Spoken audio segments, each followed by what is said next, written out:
사랑하는 성도 여러분, 오늘도 살아계신 하나님 앞에 우리의 마음과 뜻과 정성을 다해 예배드릴 수 있는 복된 예배 시간 되기를 원합니다. 사망의 음침한 골짜기를 다니는 하루하루의 삶을 살아가면서 그럼에도 불구하고 날마다 매 순간 하나님의 능력의 손길로 함께해 주시는 은혜를 생각할 때에 진정 하나님 앞에 감사의 제사를 올려드리는 우리 모두가 되기를 원합니다. 여러분, 오늘도 하나님 앞에 우리의 믿음과 사랑의 향기를 우리 주님 하나님 보좌 앞에 올려드리면서 또한 우리의 모든 삶의 질구와 마음의 무거워짐을 우리 주님 앞에 모두 맡길 수 있는 귀한 복된 시간 되기를 원합니다. 그리할 때에 오늘도 하나님께서 우리와 함께 해주시고 예배드리는 여러분 심령 위에 찾아와 주셔서 베풀어 주시는 놀라우신 하나님의 사랑과 은총의 손길을 풍성히 받아들일 수 있는 귀한 예배 시간 될 수 있으시기를 간절히 주님의 이름으로 기도드립니다. 우리 다 같이 일어나셔서 사도신경으로 우리의 신앙을 고백드립니다. 전능하사 천지를 만드신 하나님 아버지를 내가 믿사오며 그 외아들 우리 주 예수 그리스도를 믿사오니 이는 성령으로 잉태하사 동정녀 마리아에게서 나시고 본디오 빌라도에게 고난을 받으사 십자가에 못 박혀 죽으시고 장사한 지 사흘 만에 죽은 자 가운데서 다시 살아나시며 하늘에 오르사 전능하신 하나님 우편에 앉아 계시다가 저리로서 산자와 죽은 자를 심판하러 오시리라. 성령을 믿사오며 거룩한 공예와 성도가 서로 교통하는 것과 죄를 사하여 주시는 것과 몸이 다시 사는 것과 영원히 사는 것을 믿사옵나이다. 나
성시교도 38번 시편 92편입니다.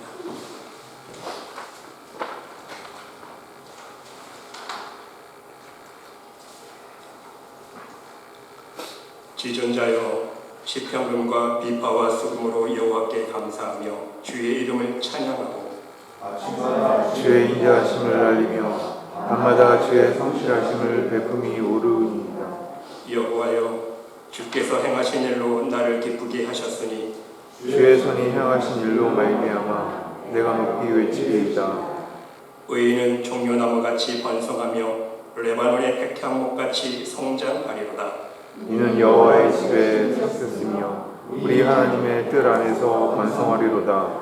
그는 늙어도 여전히 결실하며 진액이 풍족하고 빛이 청청하니 여호와의 정직하심과 나의 바위 되심과 그에게는 불의가 없음이 선포되리로다. 자리 앉으셔서 찬송가 268장 찬양하겠습니다.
사랑과 은혜가 풍성하신 주님, 오늘도 주님이 택하여 주신 거룩한 우리 말씀의 교회 성도들 이 자리에 함께 모여 신령과 진정으로 찬양과 경배로서 공적 예배를 드릴 수 있도록 모든 환경과 여건 허락하여 주신 주님의 은혜에 먼저 감사를 올리옵나이다. 지난 한 주간도 세상 속에서 세상과 더불어 살아갈 때 우리의 연행 심사 속에 주님의 향기와 거룩함을 세상 속에 흘려넘쳐 보냈는지 다시 한번 뒤돌아봅니다. 거듭 이어지는 말 실수와 실패와 실수 속에서도 상한 갈 때 꺾지 않으시는 주님의 긍휼함을 주님의 사랑 앞에 두 손 두 발 다 들고 힘 빼고 항복하며 십자가 앞에 우리의 자아와 자존심 자복할 수 있는 저희들 되게 하여 주시길 원하옵나이다. 주님 섬기듯 똑같이 우리의 이웃들을 나보다 남을 높이며 낮아짐으로 몸소 실천에 보여주셨던 주님의 성품을 닮아가게 하시고 성경을 늘 묵상함으로 여호와의 섬김의 지식의 근본이요 여호와를 힘써 아는 것이 명철임을 깨달을 수 있도록 은혜 베풀어 주실 줄 믿사옵나이다.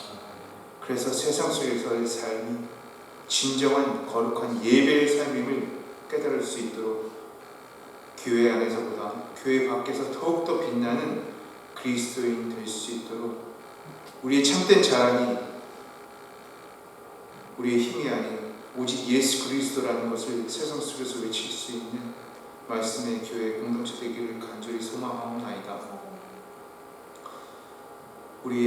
우리가 힘으로 여기는 모든 것이 없어지고 박살날지라도 나는 오직 여호와로 말미암아 즐거워하며 구원의 하나님으로 말미암아 기뻐할 수 있는 우리 공동체 되기를 우리의 공동체의 고백이 될 수 있도록 은혜 베풀어 주실 줄 믿사옵나이다.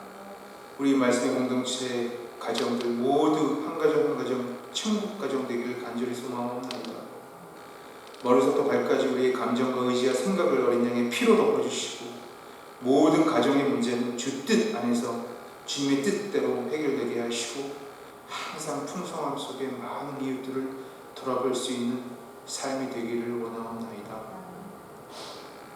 우리 공동체 속해 나가는 우리 자녀들 좌로우치지 않고 주님의 푯대를 향해 달려나가게 하시고 총명과 지혜와 명철로서 암기력, 기억력, 집중력, 통찰력들이 살아나게 하시고 열정적으로 있는 그 상황, 그 자리에서 주님의 사랑을, 향기를 반사할 수 있는 우리 자녀들, 믿음의 이산 잘 상속받아 믿음의 대를 물릴 수 있는 우리 자녀들 되기를 간절히 소망하옵나이다.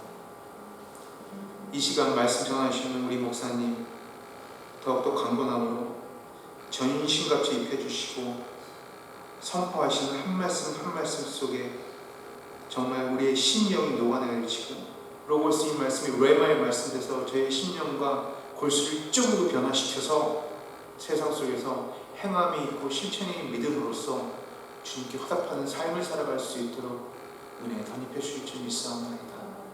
이 자리에 참석 못한 우리 가정들 똑같은 주님의 은혜로서 은총으로서 채워주시고 부어주시며 존귀하신 예수 그리스도 이름 받들어 간절히 감사하며 기도드렸사옵나이다.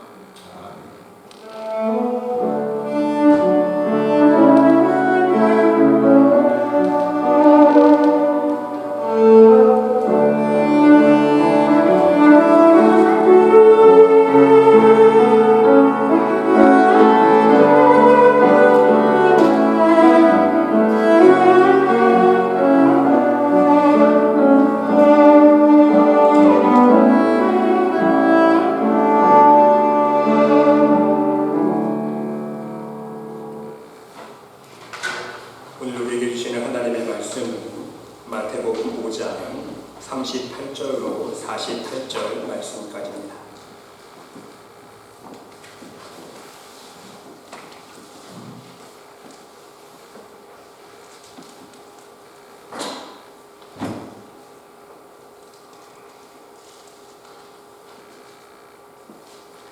다 같이 한 목소리로 함께 봉독합니다. 또 눈은 눈으로 이는 이로 갚으라 하였다는 것을 너희가 들었으나 나는 너희에게 이르노니 악한 자를 대적하지 말라. 누구든지 내 오른편 뺨을 치거든 왼편도 돌려대며 또 너를 고발하여 속옷을 가지고자 하는 자에게 겉옷까지도 가지게 하며 또 누구든지 너로 억지로 우리를 가게 하거든 그 사람과 심리를 동행하고 내게 구하는 자에게 주며 내게 오고자 하는 자에게 거절하지 말라. 또 내 이웃을 사랑하고 내 원수를 미워하라 하였다는 것을 너희가 들었으나 나는 너희에게 이르노니 너희 원수를 사랑하며 너희를 박해하는 자를 위하여 기도하라. 이같이 한즉 하늘에 계신 너희 아버지의 아들이 되리니 이는 하나님이 그 해를 악인과 선인에게 비주시며 비를 의로운 자와 불의한 자에게 내려주시리라. 너희가 너희를 사랑하는 자를 사랑하면 무슨 상이 있으리요? 선의도 이와 같이 아니하느냐? 또 너희가 너희 형제에게만 무난하면 남보다 더하는 것이 무엇이냐? 이방인들도 이같이 아니하느냐? 그러므로 하늘에 계신 너희 아버지의 온전하심과 같이 너희도 온전하라. 아멘.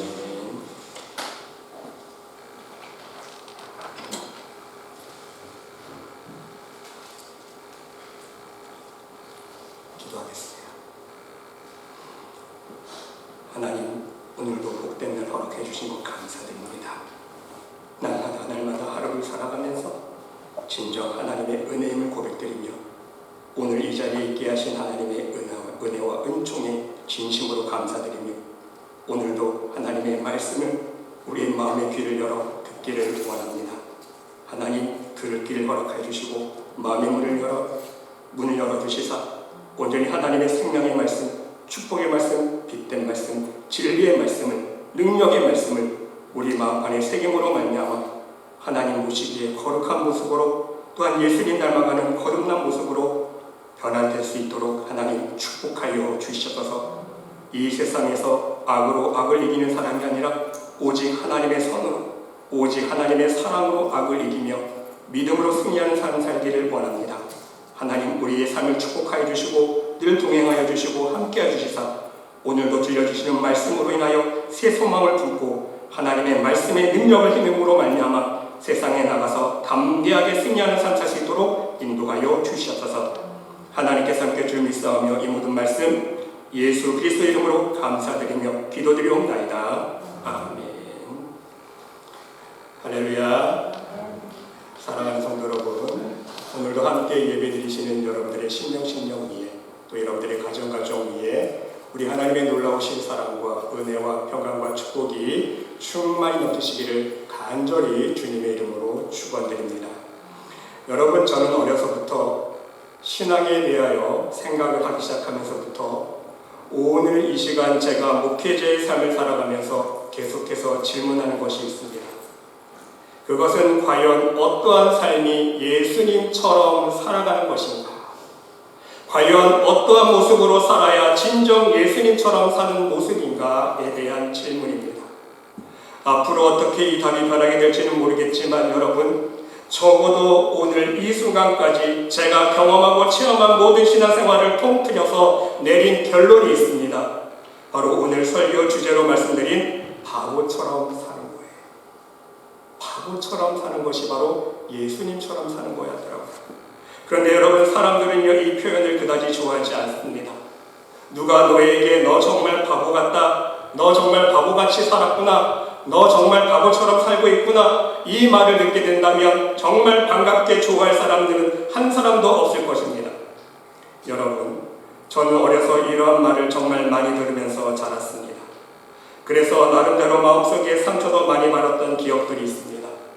제 성격이 너무 내성적인 성격인지라 낯선 사람들을 만나는 것조차 부끄러워서 도망다닌 기억이 있습니다. 예를 들면요, 가정에 손님이 왔습니다. 처음 보는 손님이 오면 그 식사 자리에 거기 있기가 부끄러워서 혼자 도망나가서 후방에 문을 잠그고 혼자 있었던 기억이 있어요. 그러면요, 손님 가고 나면 항상 형들이 나무랍니다. 막내인 저는 항상 바보처럼 왜 그렇게 행동했느냐고 꾸지람 어린 핀잔 어린 말을 들었습니다. 정말 제 자신이 생각해도 사람들 앞에서 한마디도 하지 못하고 부끄러워했던 제 모습이 한심할 때도 있었습니다. 또 한 번은요, 초등학교 시절입니다. 제가 초등학교 때도 버스 타고 교회를 다녔거든요. 광화문 세문학교에 다녔기 때문에. 그때 당시 여러분들 기억하실지 모르지만 옛날에는요, 버스 타면요, 거린들이 종이 하나하고 껌 나눠주면서 껌 사달라고 그러잖아요. 기억나세요? 매번 버스 타면요, 거린들 와가지고 종이 하나하고 껌 사달라고 하는데 한 번은요, 제 주머니에 용돈 받은 500원이 있었어요. 여러분 그 당시 500원은요 큰 돈이었습니다. 그 당시에 버스표 값이요 초등생이 제 기억으로 50원인가 60원이었어요.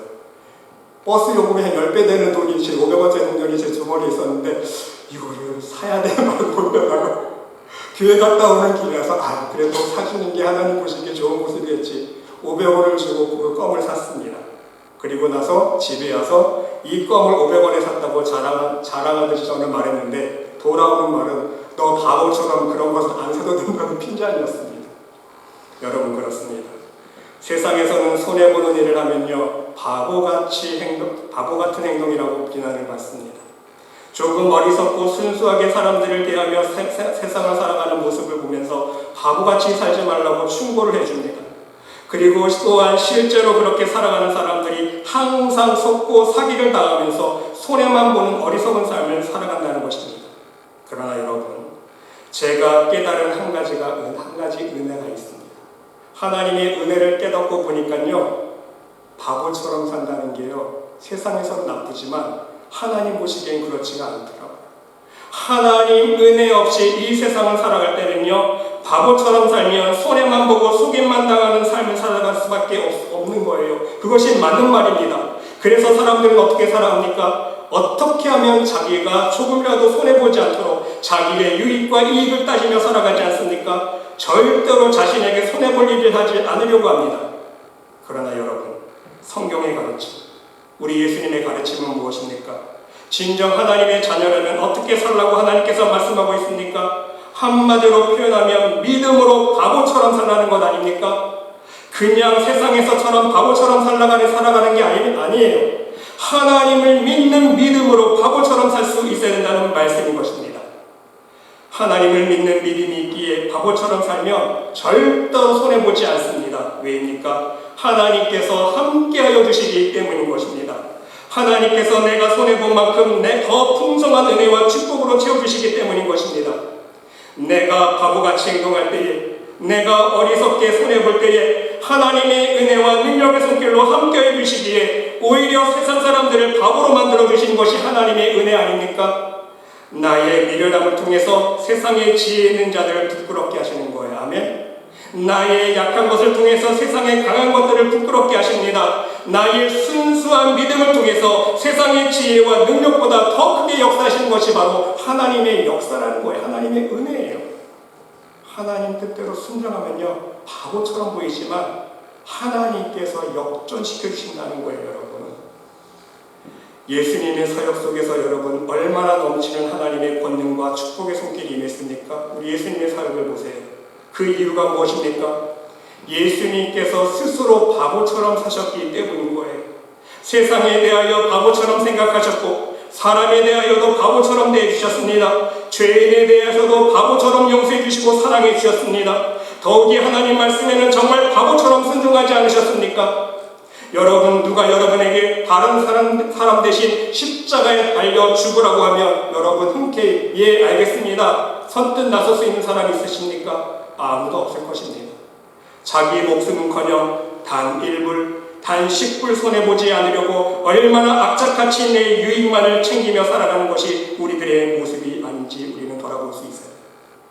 그러나 여러분, 예수님은요, 하나님 아버지께서 너 죄인들을 위해서 십자가에 죽어줄 수 있니? 그것이 나의 뜻인데, 이 말씀에 예수님 어떻게 반응하셨습니까? 물론 처음에는 고민도 하셨습니다. 땀방울이 핏방울이 될 정도로 애쓰시면서 밤새 기도하시면서 갈등하셨지만 결국은 어떤 순종으로 나가셨습니까? 하나님 아버지, 나의 원대로 하지 마옵시고. 물론 십자가 지는 거, 십자가에 못 박혀 죽는 건 나도 인간인지라 싫지만 나의 원대로 하지 마옵시고 아버지 뜻대로 되기를 원하나이다. 아버지 뜻에 순종하지 않습니까? 십자가의 죽음을 바보처럼 받아들이시고 순종하셨다는 사실인 것입니다. 또한 사람들이 예수님을 십자가에 못 박으려고 중상모략을 하고 핍박을 할 때 어떻게 하셨습니까? 그렇습니다. 바보처럼 변명 한마디 하지 않으셨습니다. 재판 과정 속에서 솔직하게 자신을 변호하고 변명만 했더라도 이 십자가형은 면할 수 있지 않았습니까? 그러나 이미 이사야 말씀에 예언한 대로 예수님은 변명 한마디 없이 그저 묵묵하게 하나님 뜻에 순종하셨다는 것입니다. 그가 찔림은 우리의 허물 때문이요 그가 상함은 우리의 죄악 때문이라. 그가 징계를 받음으로 우리는 평화를 누리고 그가 채찍에 맞음으로 우리는 나음을 받았도다. 우리는 다 양 같아서 그를 행하여 각기 제 길로 갔거늘 여호와께서는 우리 모두의 죄악을 그에게 담당시키셨도다. 그가 번역을 당하여 괴로울 때에도 그의 입을 열지 아니하였으며 마치 도수장으로 끌려가는 어린 양과 털 깎는 자 앞에서 잠잠한 양같이 그의 입을 열지 아니하였도다. 묵묵하게 그냥 십자가 돌아가시는 것, 변명 한마디 하지 마시고. 또한 여러분 오늘 본문 말씀을 보시기 바랍니다. 물론 성경에 다른 내용들도 많이 기록되어 있지만 오늘 본문 속에서 예수님께서 말씀해 주신 것처럼 사는 모습이 정말 세상에서는요 바보와 같은 모습이라는 말씀인 것입니다. 나는 너에게 이르노니 악한 자를 대적하지 말라. 누구든지 내 오른뺨을 집어든 왼편도 돌려대며 너를 고발하여 속옷을 가지고자 하는 자에게 겉옷까지 가지게 하며 누구든지 너로 억지로 오리를 가게 하거든 그 사람과 심리를 동행해주고 내게 구하는 자에게 주며 내게 꾸고자 하는 자에게 거절하지 말라. 여러분 예수님은요 이렇게 말씀하셨고 그대로 자신이 말씀하신 대로 실천하면서 사는 삶을 사셨다는 것입니다. 자기를 핍박하는 자를 위하여 용서하고 기도하시면서 그리고 바보처럼 십자가에 죽으셨습니다. 그러면 여러분 한번 생각해 보시기 바랍니다. 여기서 하나님의 공의는 어떻게 되는 것입니까? 진리가 무너지는 것은 아닙니까? 육신은 죽어도 명예는 지켜야 하는 것 아닙니까? 누명을 쓰고 이렇게 억울하게 죽으면 어떻게 하나님의 뜻을 이룰 수 있는 것입니까? 앞으로 또한 복음은 누가 증거할 수 있는 것입니까? 그 당시 상황으로서는요 정말 답답하고 바보 같은 이야기가 아닐 수 없는 것입니다. 악은 악으로 갚고 이는 이로 갚고 눈은 눈으로 갚는 것이 율법입니다. 이것이 공의입니다. 그래야 진리가 있고 진리가 서고 정의가 이기고 무엇인가 바로 되는 것 같지 않습니까? 여러분 예수님처럼 이렇게 바보처럼 말하고 행동하고 그렇게 살아가면 진정 진리와 정의와 공의는 어떻게 세울 수 있는 것입니까? 여러분 간혹 보면요 나 하나 손해보는 것은 괜찮지만 하나님의 뜻이 무너지고 공의가 무너지기 때문에 참을 수 없다고 그래서 인간적이고 세상적인 방법을 고집하는 사람들을 볼 수가 있습니다. 그러기에 여러분 우리 예수님의 말씀 그리고 예수님의 십자가의 삶은 우리 믿음의 자녀들에게 커다란 도전이 아닐 수가 없다는 사실인 것입니다. 내 생각과 내 경험과 내가 가진 것을 바보처럼 포기하느냐 아니면 여전히 하나님을 믿으면서도 세상적인 방법과 지식을 따라 진리를 추구하며 살아가느냐 정말 엄청난 도전이 아닐 수 없는 것입니다. 그런데 여러분 이것에 대한 하나님의 답을 우리는 분명히 깨닫고 그 답에 순종할 수 있어야 하는 것입니다.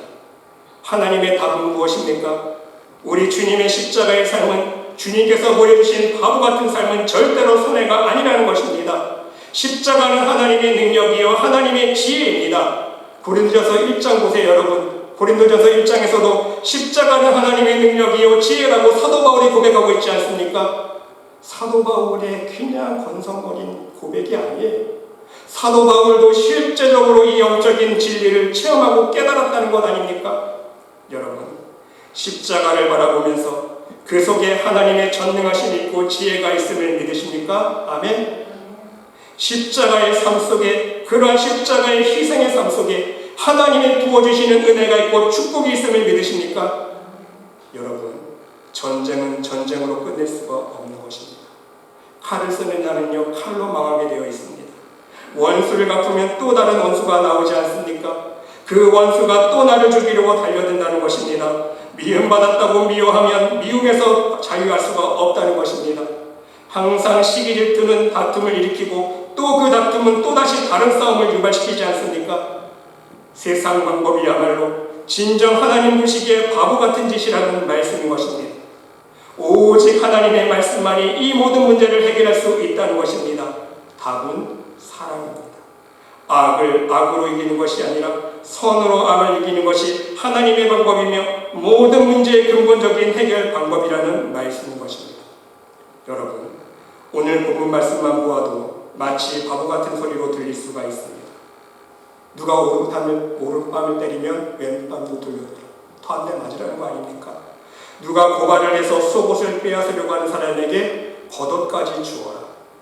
누가 억지고 오리를 가게 하거든 그 사람과 심리를 함께 가지고 너에게 구걸하는 자, 너에게 꾸고자 하는 자에게 거절하지 말고 다 달라는 대로 주어라. 여러분, 정말 바보 같은 모습 아닙니까? 여러분, 과연 이렇게 살아도 되는 것입니까? 이렇게 바보같이 살면 정말 바보가 되는 것 아닙니까? 그러나 여러분, 이와 같은 모습이 가장 어리석고 바보 같은 삶인 것 같은데 사실은요, 하나님 보실 때는 최고의 지혜라는 사실을 명심할 수 있으시기 바랍니다. 사람의 눈에는 바보 멍청이처럼 보이지만 하나님 보실 때는 정말 똑똑한 사람입니다. 정말 지혜로운 사람인 거예요. 하나님 보실 때는요, 정말 사랑받을 만하고 축복받을 만한 믿음의 사람의 모습이라는 사실인 것입니다. 단 조건이 있어요. 믿음으로 행했을 때.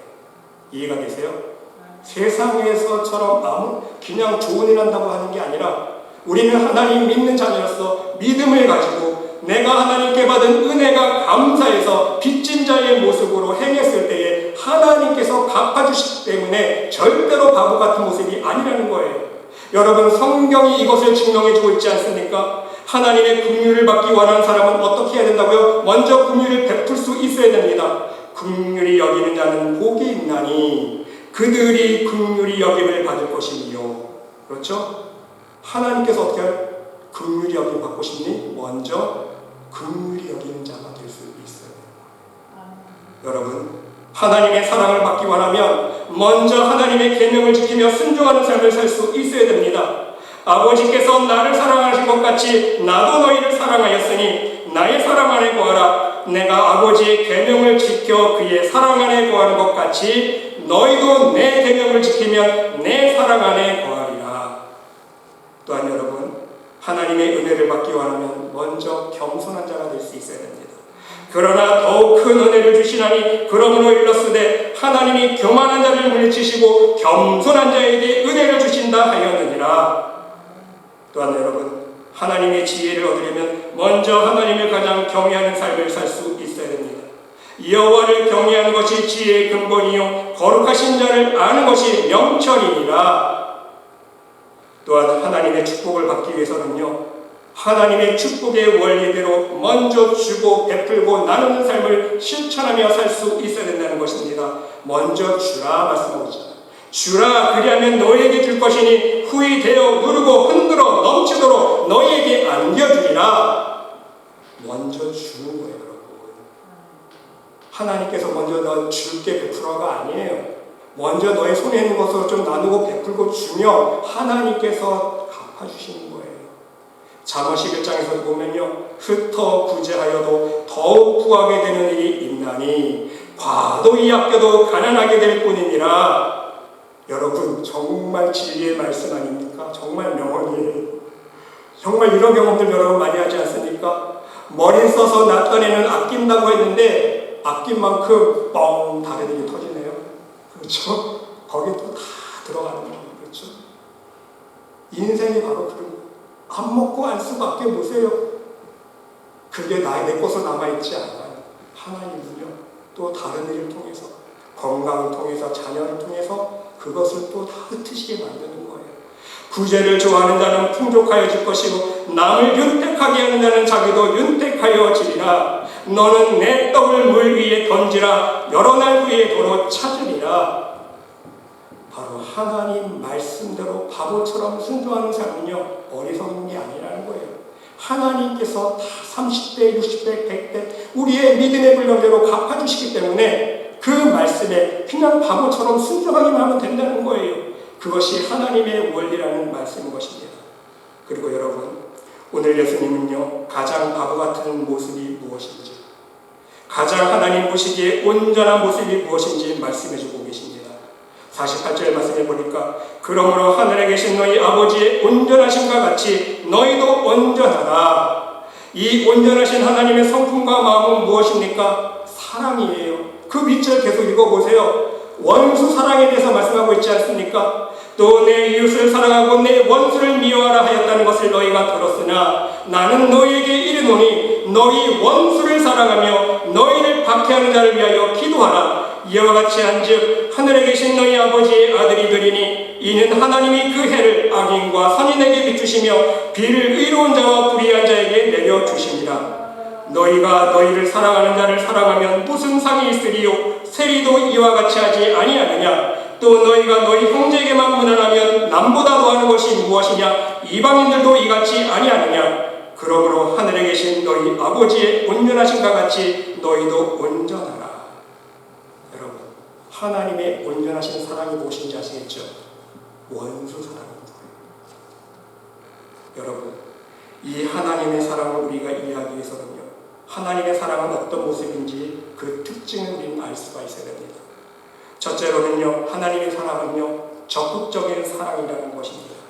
오늘 본문 말씀으로 예를 들어 말씀드리면, 설명해드리면, 오리를 가고자 할 때에 십리를 가라고 말씀하고 있지 않습니까? 그 마음이 어떤 사랑의 마음이냐는 것입니다. 처음 오리 갈 때는요, 탐탐치가 않아요. 말씀 그대로 억지로 갑니다. 가다 보니까 마음이 점점점 녹아지는 거예요. 그 사람에 의해서 불쌍한 마음이 들어집니다. 혼자 가게 내버려두면 길을 잃어버리지 않을까 염려가 되기도 하고 강도를 만나지 않을까 걱정이 되기도 합니다. 그래서 나머지 우리는 내가 자원해서 기쁨으로 함께 가주는 거예요. 이것이 바로 하나님의 사랑이라는 것입니다. 또한 속옷을 달라고 했는데 형편을 보니 속옷만 가지고는 안 될 것 같습니다. 겉옷까지 챙겨 주어야겠다는 마음이 듭니다. 오죽하면 얼마나 형편이 어려우면 내 속옷까지 달라고 했을까? 측은지심이 생기는 거예요. 더 챙겨주고 싶은 마음이 생기는 것입니다. 이것이 바로 하나님의 사랑이라는 거예요. 네, 여러분, 주의사항이 있습니다. 구하는 자에게 주며 꾸고자 하는 자에게 거절하지 말라고 말씀하고 있는데, 여러분 잘 분별하셔야 돼요. 사기꾼이 와서 돈 달라고 할 때 주실 거예요? 그러면 안 된다는 거예요. 이해가 되시죠? 보이스피싱 나와가지고 사람을 속이는 잠시 좀 은행 계좌 좀 알려주세요. 알려주실 거예요? 그게 아니라는 거예요. 그렇죠? 정말 주의 사랑으로 내가 도와줄 사람이 누구인지 분별을 할 수 있어야 된다는 거예요. 그리고 여러분, 베풀 때에도요, 주의할 필요가 있습니다. 내 믿음의 분량을 먼저 살펴서 시험 들지 않게 도와줄 수 있어야 됩니다. 여러분, 왜입니까? 여러분, 헌금 드릴 때도 마찬가지잖아요. 아나니와 삽비라 보세요. 자신의 믿음의 분량을 초과해버렸어요. 그렇죠? 자기가 땅 팔아서 드리는 것은요, 그 사람의 믿음의 분량이 아니었던 거예요. 근데 흉내 내려다가 자기의 믿음의 분량을 초과해버리는 거 어때요? 더 큰 팔을 입잖아요. 마찬가지예요. 우리가 사람들에게 베풀 때에도요, 자신의 믿음의 분량을 초과하면 오히려 자기 자신이 시험될 때가 있어요. 여러분 그런 경험 없으세요? 누가 어떤 액수를 빌려달라고 했는데 자기가 좀 감당하기 힘든 액수인데 마지못해서 빌려줬다가 나중에 돌려받지 못했을 경우에 자기가 시험되지 않습니까? 여러분, 이럴 때 우리는 지혜로울 수 있어야 돼요. 나의 믿음의 분량을 잘 살펴서 이 정도 액수는 내가 돌려받지 않아도 그냥 내가 준셈 치지, 이렇게 내가 마음을 조절할 수 있을 만큼의 양을 내가 스스로 조절해 나갈 수 있어야 돼요. 이해가 되십니까? 그래야 내가 시험되지 않는 거예요. 여러분, 그리고 두 번째는요, 하나님의 사랑은요, 절대적인 사랑이라는 것입니다. 상대방이 나에게 이것저것 도와주었으니 나도 해준다, 이것이 아닙니다. 조건 없는 사랑 아닙니까? 여러분, 부모가 자식이 병실에만 한다고 사랑하지 않습니까? 얘는 맨날 아프니까 이 자식은 사랑하지 않는 게 부모의 사랑입니까? 그게 아니잖아요. 공부 좀 못한다고 사랑하지 않습니까? 좀 실수했다고 한두 번 말씀 좀 부렸다고 부모가 자식을 사랑하지 않습니까? 진정한 부모라면 조건 없이 자녀이기 때문에 사랑하는 것처럼 조건 없는 사랑을 할 수 있어야 된다는 것입니다. 그리고 여러분, 세 번째로 가장 중요한 이유가 있습니다. 우리는요, 하나님 때문에 사랑할 수 있어요. 누구 때문에? 하나님 때문에. 왜입니까? 내가 하나님을 사랑한 것이 아니라 하나님이 먼저 나를 사랑해 주셨기 때문인 거예요. 용서받을 수 없는 원수였던, 지옥불에 떨어질 수밖에 없는 죄인이었던, 원수였던 이 죄인을 먼저 하나님께서 사랑하여 주셨고 용서해 주셨기 때문에 나도 조건 없이 그 사랑을 베풀 수 있어야 된다는 말씀인 것입니다. 바로 이러한 하나님의 사랑을 품게 되면 원수 사랑이 가능해진다는 거예요. 여러분, 하나님은요 우리 원수된 죄인들을 먼저 사랑해 주셨기 때문에 예수님께서 오늘 본문 말씀 속에서도요 죄인들을 위해서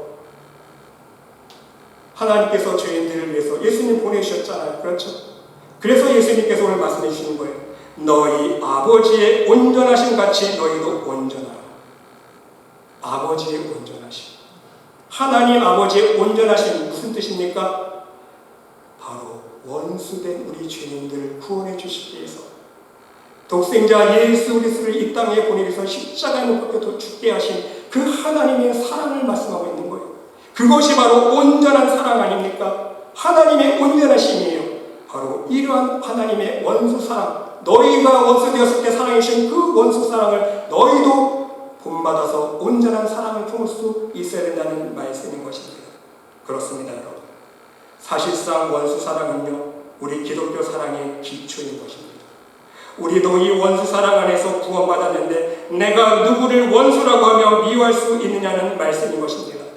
여러분, 로마서 5장 10절 말씀을 보시기 바랍니다. 곧 우리가 원수 되었을 때에 그의 아들의 죽으심으로 말미암아 하나님과 화목하게 되었은즉 내가 하나님과 원수 되었을 때에 하나님이 나를 사랑해 주셨기 때문에 그래서 나를 다시 살려주시기 위해서 독생자 아들 예수님까지 십자가에 못 박혀 죽으셨기 때문에 내가 구원받을 수 있었다는 말씀인 것입니다. 그래서 우리는요 원수 개념을 이제 다시 생각해 볼 수 있어야 됩니다. 여러분, 원수는요 죽일 사람 아니에요. 쓰레기 같은 사람, 몹쓸 사람이 아니라는 것입니다. 여러분, 한번 궁금하게 생각해 보세요. 단지 나와 오해관계가 있든 아니면 나와 엮여진 한 가지 잘못된 사건 때문에 그렇게 된 것 아닙니까? 그 사람 전체가 잘못된 것은 아니라는 거예요. 어떤 사람과는 그 사람이 절친인 관계일 수 있고요 사랑의 관계일 수가 있는 것입니다. 그러므로 우리는요 미워해서는 안 된다는 것입니다. 죽일 만큼 미워하기 때문에 원수가 되기 때문인 것입니다. 알고 보면 죽일 만큼 나쁜 사람이 아니라는 거예요. 대부분이 다 그렇다는 거예요. 대부분이요 의사소통이 안 되고 오해한 거예요. 상황을 서로서로 오해했기 때문에 서로서로 틀어져서 그 골이 깊어지니까 원수가 되는 거 아닙니까? 결국은 원인을 거슬러 올라가면요 아무것도 아닌 거 가지고 서로 오해하고 시기하고 질투하고 그 골이 깊어서 미워하게 되고 원수가 되는 거예요. 그것이 바로 사나이의 역사라는 것 아닙니까? 그래서 우리는요 나와 생각이 다르고 의견이 다른 사람을 볼 때 그 사람을 미워하는 것이 아니라 그냥 이런 사람도 있구나, 그냥 저런 사람도 있구나, 단지 나와 생각이 틀리고 나와 의견이 틀리고 나와 살아온 배경과 삶의 환경이 틀려서 나와 좀 다르구나, 그냥 이렇게 넘길 수 있어야 된다는 거예요. 절대로 그 골이 깊어져서 원수 관계를 만들어서는 안 된다는 사실인 것입니다. 그리고 여러분, 내가 심판주가 아니라는 사실을 명심하시기 바랍니다. 하나님은 원수 갚는 건 두 개 있다고 말씀하고 있습니까? 원수 갚는 건 네 개 있으니 내가 갚으리라고 말씀하지 않았습니까? 심판은요 하나님이 하시는 거예요. 문제는요 무엇 때문에 내가 심판하려고 하는 것입니까? 미움 때문 아닙니까? 미움 때문에 내가 심판하려고 한다는 것입니다. 그런데 여러분, 아쉽게도 우리에게는요 미워할 권리가 없다는 거예요. 우리에게는요 사람을 미워할 권리가 없는 거예요. 이미 말씀드렸듯이 하나님께서 원수 같은 우리를 먼저 사랑해 주셨기 때문에 이미 하나님의 자녀에게는요 이미 미워할 자격이, 남을 심판할 자격이 없다는 것입니다. 그저 빚진 자로서 사랑할 의무만 남아있다는 거예요. 여러분, 1만 달란트 비유 보세요. 1만 달란트 내가 탕감받았는데 1만 달란트 탕감받은 내가 100데나리온 빚진 자에게 시비 걸 수 있는 것입니까? 그 사람을 심판할 자격이 나에게 있는 것입니까? 만일 내가 1만 달란트 빚진 자로서 100데나리온 나에게 빚진 자를 내가 심판하려고 한다면 어떻게 하나님께서 하신다고 말씀하고 계십니까? 주인이 놓아요. 하나님이 화나시는 거예요. 그 빚을 다 갚도록 그를 옥졸들에게 넘기리라. 너희가 각각 마음으로부터 형제를 용서하지 아니하면 나의 하늘 아버지께서도 너희에게 이와 같이 하시리라. 우리는요 이미 1만 달란트 빚진 자의 것을 명심할 수 있어야 돼요. 그래서 우리는요 남을 심판할 자격이 없는 거예요. 오직 사랑할 자격만 있는 거예요. 그리고 마지막 세 번째는요, 우리는 내가 원수라고 생각하는 상대방도 하나님이 사랑하는 자녀일 수 있다는 사실을 명심할 수 있어야 됩니다. 여러분, 물론 경우에 따라서는요, 실제적으로 내가 원수라고 생각하는 사람이 실제적으로 하나님 보실 때도 하나님이 버리신 영혼일 수도 있습니다. 정말 안 좋은, 나쁜, 영적으로 안 좋은 사람일 수가 있어요. 그럼에도 불구하고 여러분, 그것조차도 우리가 관여할 문제가 아니라는 거예요. 이해가 되십니까? 하나님께서 버리셨다고 우리가 미워할, 그건 아니라는 거예요. 하나님께만 심판하실 수 있다고 했잖아요. 그렇죠? 그런데 여러분, 중요한 사실은요, 내가 원수라고 생각하는 사람 역시 하나님께서 예수님의 피값으로 사신 하나님의 자녀일 수 있다는 생각을 우리는 항상 기억할 수 있어야 된다는 말씀인 것입니다. 그러기에 하나님이 사랑하신 그 형제를 내가 미워할 수 없다는 것입니다. 그러므로 우리 하나님의 자녀된 사람은요, 오직 사랑할 뿐인 거예요. 이것이 우리에게 주어진 사명이며 의무라는 말씀인 것입니다. 그래서 율법의 핵심은 사랑 아닙니까? 하나님 사랑과 이웃 사랑입니다. 그리고 여러분, 그 이웃 사랑에는요, 나와 관계가 좋은 사람만이 해당되는 것이 아니라는 거예요. 하나님의 자녀라면 같은 형제 자매로서 사랑할 수 있어야 됩니다. 하나님을 모르는 사람이라면 구원의 대상이잖아요. 전도의 대상이기 때문에 더욱더 사랑할 수 있어야 됩니다. 또한 나를 핍박하고 나를 비방하는 사람이라면요, 하나님의 사랑과 하나님의 공의로운 손길에 모든 것을 맡기면서 나 역시 하나님을 몰랐을 때에 내가 하나님을 모욕하고 예수님을 비방하고 내가 나와 다른 생각을 가진 사람들을 원수로 생각하고 핍박했던 것을 기억하면서 오직 하나님의 사랑으로 모든 것을 용서할 수 있는, 그리고 그 사람을 위해서 축복해 줄 수 있는 온전한 사람이 될 수 있어야 된다는 말씀인 것입니다. 그래서 오늘 본문 43절과 44절 말씀에도 또 내 이웃을 사랑하고 내 원수를 미워하라 하였다는 것을 너희가 들었으나 나는 너에게 이르노니 너희 원수를 사랑하며 너희를 박해하는 자를 위하여 기도하라 말씀하고 있는 것입니다. 여러분, 이렇게 살아가는 것이 진정 하나님을 사랑하는 사람이기 때문인 거예요. 진정 하나님 보시기에 온전한 사람이라는 말씀인 것입니다. 진정 하나님의 사랑으로 바보같이 사는 사람의 모습이라는 말씀인 것입니다. 여러분, 여기 예화 하나가 있습니다. 어떤 사람에게 충성된 노예가 한 사람이 있었습니다. 그 주인은 그 충성된 노예와 항상 어떤 중요한 일을 할 때 의논을 하고 집안일도 아주 중요한 일들을 그 노예에게 맡겼습니다. 워낙 성실하게 일을 했기 때문에. 그래서 어느 날 이 주인은요, 그 충성스러운 노예를 데리고 함께 다른 노예를 사기 위해서 노예시장에 갔다고 합니다. 많은 노예들이 지금 진역을처럼 앞에 쫙 놓여 있어. 주인의 마음은 좀 젊고 건강한 노예를 사고 싶은데 뜬구름없이 이 충성스러운 노예가 주인에게 간청합니다. 주인님, 한 번만 제 요청 들어주실 수 있습니까? 저기 저 늙고 병들어 보이는 저 노예를 우리가 사면 참 좋겠습니다. 이번만 묻지 말고 좀 제 말 좀 들어주세요. 하도 충성스러운 노예가 간청을 하게 이 주인이요, 그래, 나는 좀 젊고 건강한 노예를 사고 싶지만 네가 원하는 너의 말대로 저 노예를 사자. 그리고 병들고 늙은 그 노예를 사가지고 집으로 돌아왔다는 것입니다. 그런데 여러분, 이 충성된 노예는요, 열심히 늙고 병든 노예를 간호하고 잘 돌보아 주었습니다. 그래서 이 주인은요, 하도 신기해서 무엇 때문에 그토록 극진히 그 병든 노예를 돌보냐고 충성스러운 노예에게 물어보았습니다. 그때 충성스러운 노예는요, 눈물을 흘리면서 이렇게 대답을 합니다. 주인님, 저 노예는 나의 원수입니다. 우리가 사원처럼 병들고 늙은 노예는요, 나의 원수였습니다. 내가 어렸을 때에 나를 유괴해서 노예시장에 팔아넘긴 그러한 나 원수 같은 사람입니다. 그래서 이렇게 내가 노예의 신세가 되었습니다. 그런데 뜻밖에도 저 사람도 노예가 되어서 지금 병들어 있습니다. 내가 그 얼굴을 보는 순간 하나님께서 내 마음속에 들려주시기를 저 원수를 사랑하라고 말씀해 주셨습니다. 그래서 이제 저분을 세상 끝날 때까지 사랑할 것입니다. 이렇게 고백했다는 거예요. 그리고 여러분, 한 가지만 더 간증의 말씀을 드립니다. 제가 개인적으로 알고 있는 기도 사역을 하고 계시는 권사님이 계십니다. 저는 이 권사님의 간증을 절대로 잊을 수가 없습니다. 사람들이 물었습니다. 권사님, 어떻게 하면 에이즈까지 고칠 수 있습니까? 어떻게 기도하면 에이즈까지 고칠 수 있나요? 그 권사님이 실제로 기도로 에이즈를 고쳤습니다. 이런 질문을 하자 그 권사님이 이렇게 대답합니다. 제가 얼마나 바보같이 살았으면 에이즈를 고쳤을까요? 여러분, 무슨 뜻입니까? 지금 에이즈를 고칠 수 있는 비결을 묻고 있는 사람들에게 무엇을 말씀해주고 있는 것입니까? 그것은요, 진정한 하나님의 능력은요, 부르짖는 기도가 아니라는 거예요. 사람들은 착각하고 있습니다. 사람들은 단지 열심히 기도하고 특별히 기도하고 작정해서 기도하고 어떤 특별한 기도를 하면 특별한 능력을 받아서 은사를 행하는 줄 알고 있는데 그것이 아니라는 거예요.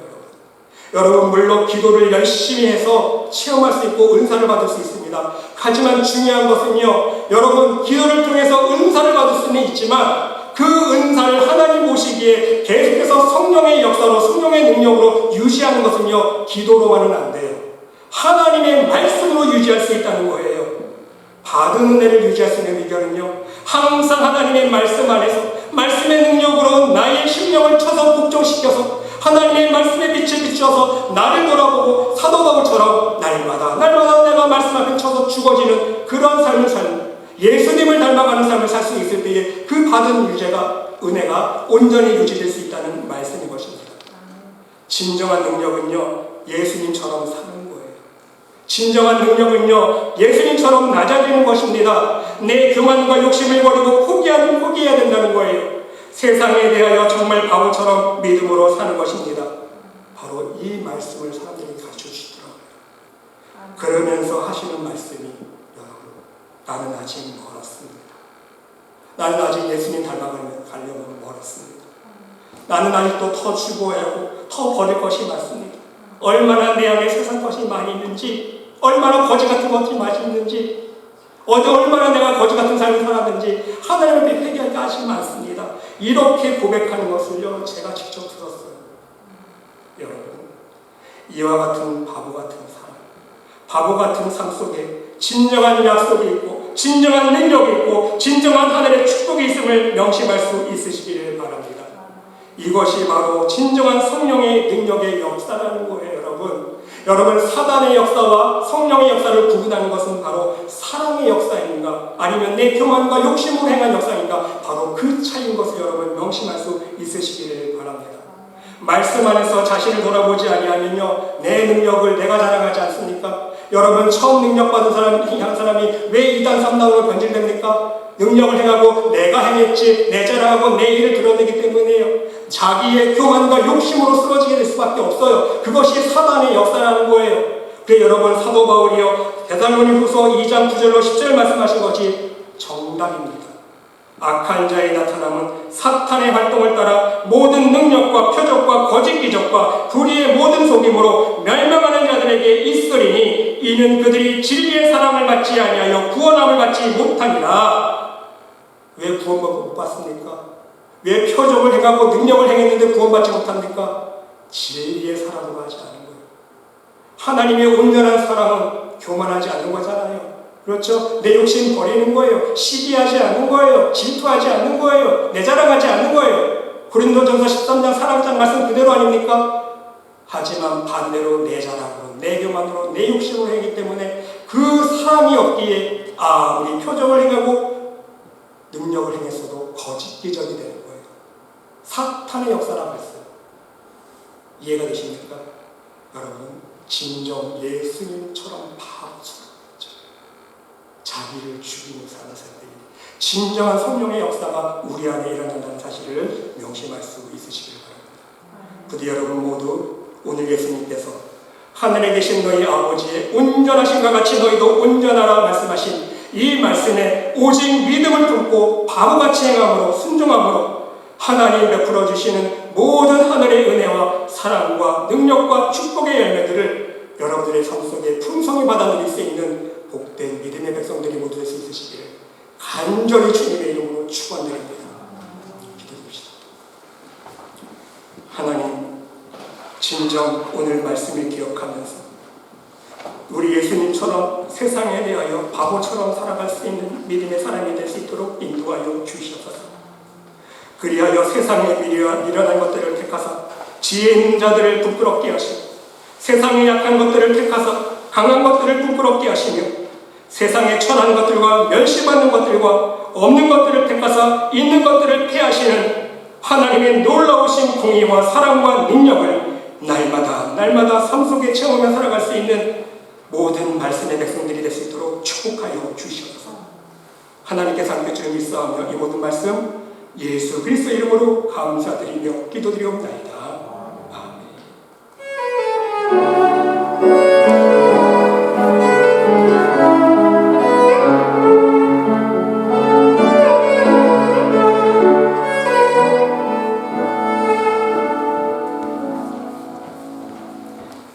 하나님 감사드립니다. 죄 많은 혼탁한 혼미스러운 이 어둠의 세상에 하루하루를 살아가면서 날마다 은혜 베풀어 주시고 날마다 일용할 양식을 주시며 날마다 우리에게 새 생명과 믿음 주셔서 오직 하나님의 빛 가운데 능력의 손길 아래 보호받으며 살아갈 수 있는 하나님의 백성 될 수 있도록 인도하신 것 감사드립니다. 오늘도 하나님께서 날마다 베풀어 주신 은혜에 감사하여 기쁨과 감사한 마음으로 빈손 들지 아니하고 온전한 기쁨과 감사한 마음으로 하나님께서 허락하신 생명의 일부를 구분하여 하나님께 올려드리는 손길들이 있습니다. 하나님 이 예물 흠양하여 주시옵소서. 하나님 나라 저들 참고 귀한 상급과 면류관이 되게 하여 주시옵시며 이 예물이 쓰이는 곳곳마다 하나님 나라가 증거되어지며 오직 예수 그리스도의 이름이 전파되어지는 귀한 복된 사업에 쓰일 수 있도록 축복하여 주시옵소서. 이 예물을 드린 손길, 심령, 그들의 가정과 사업체를 위해서 다시 한번 기도드립니다. 하나님, 우리의 삶 속에 함께하여 주시고 동행하여 주시사 날마다 하나님의 은혜를 때를 따라돕는 은혜를 체험케 하여 주시옵시고 여호와 이레의 손길, 임마누엘의 하나님의 손길, 여호와 니시의 하나님의 손길, 여호와 라파의 하나님의 손길을 매 순간 체험하며 하나님께 영광 올려드리며 기쁨과 감사로 찬양과 영광을 올려드릴 수 있는 거룩한 산제사 삼살 수 있는 우리 모두가 될 수 있도록 축복하여 주시옵소서. 하나님께서 함께 줄 믿사오며 이 모든 말씀 예수 그리스도 이름으로 감사드리며 봉헌 기도드리옵나이다. 아멘.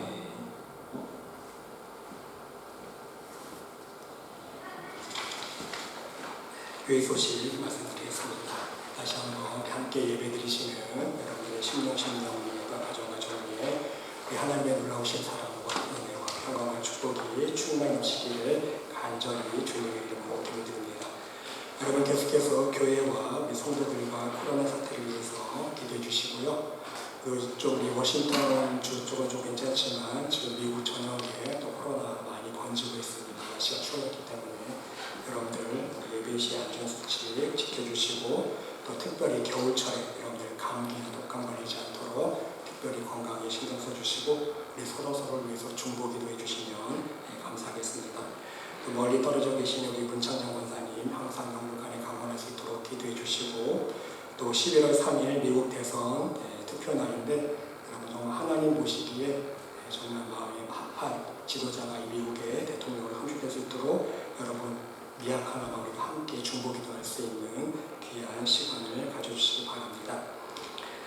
우리 지금 다 같이 일어나셔서 옆에 함께 일어나보겠습니다. 주님의 사랑으로 사랑합니다. 항상 건강하세요. 감사에 우리 함께 찬양 드리시고 축도로 예를 마치겠습니다.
하나님의 극진하신 사랑, 우리 성령님의 감화감동 위로 역사 축복하신 치유하심이 이제는 오직 말씀에 순종하는 믿음 안에서 예수님처럼 바보처럼 십자가를 따르는 삶을 살아가면서 날마다 하나님의 놀라우신 은혜와 사랑과 능력의 손길을 체험하며 살아가기를 간절히 간구드리며 기도드리는 이 자리에 모인 하나님의 백성 머리머리 위에 심령 위에 그들의 가정과 직장과 사업체 위에 몸된 교회 위에 이제로부터 영원토록 함께 하시기를 간절히 축원하옵나이다. 아멘.